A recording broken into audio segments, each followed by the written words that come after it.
Hello high friend ନମସ୍କାର। ମୁଁ ଆପଣଙ୍କୁ ଆଜି ଗୋଟେ ବହୁତ ଦିନ ହେଲା ଭାବିଲିଣି ଗୋଟେ ମନର କଥା ସେୟାର କରିମି ବୋଲି ମୁଁ କରିପାରୁନଥିଲି। ଫାଇନାଲି ଆଜି ଭାବିଲି ସେ ମନର କଥାଟା ସେୟାର କରିଦେବି। ଆକ୍ଚୁଆଲି କଥା କ'ଣ କି ମାନେ ଆ, ମାନେ ମୁଁ ଅ, ମାନେ ଯୋଉ ଝିଅମାନେ ବାହାରେ ରହୁଛନ୍ତି, ସାଲେରୀ ବହୁତ କମ୍ ଦରମା ପାଉଛନ୍ତି, 10,000 12,000 ଏମିତି ସାଲେରୀ ପାଉଛନ୍ତି।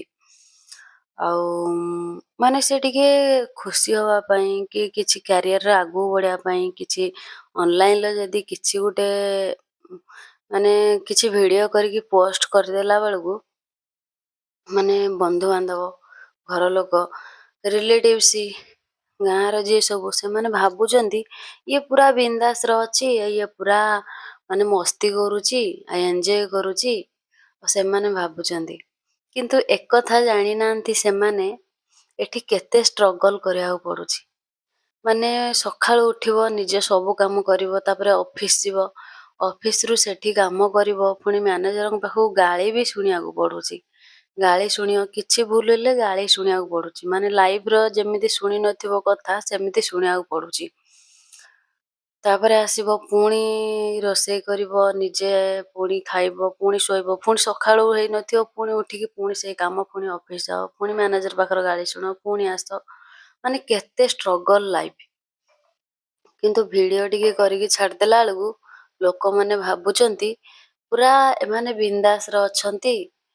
ମୋ କଥା ମୁଁ କହୁଛି, ଆମ ଘର ଲୋକ, ଆମ ରିଲେଟିଭ୍ସ ସମସ୍ତେ ଭାବୁଛନ୍ତି ମୁଁ ପୁରା ବିନ୍ଦାସରେ ଅଛି, ମୋର କିଛି ଟେନସନ୍ ନାହିଁ, ମୁଁ ପୁରା ବିନ୍ଦାସରେ ଅଛି, ଆଉ ମୁଁ ପୁରା ଏନ୍‌ଜୟ କରୁଛି, ବୁଲୁଛି, ଖାଉଛି, ମସ୍ତି କରୁଛି, ପୁରା ଏନ୍‌ଜୟ କରୁଛି।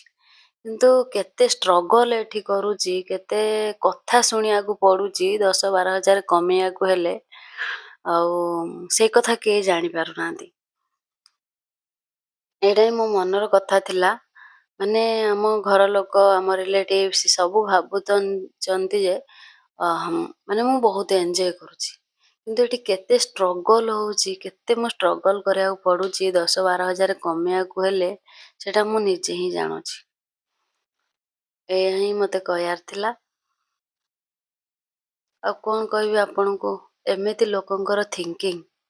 ତାହେଲେ ଲୋକଙ୍କ କଥା ନ ଶୁଣିକି ନିଜ ମନ ଯାହା ହଉଛି ସେଇଆ କରିବା ଠିକ୍। ତମେ ଯାହା କରିବ ଲୋକ କହିବେ, ଯାହା କରିବ।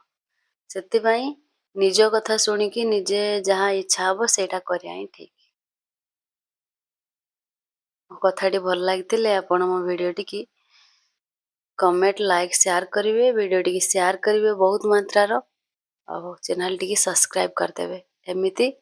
ଏମିତି ବହୁତ ସାରା କଥା ଅଛି ଯୋଉଟାକି ମୁଁ ଆପଣଙ୍କ ସହିତ ସେୟାର କରିବି। ଚ୍ୟାନେଲଟିକି ସବସ୍କ୍ରାଇବ୍ କରିକି ରଖନ୍ତୁ।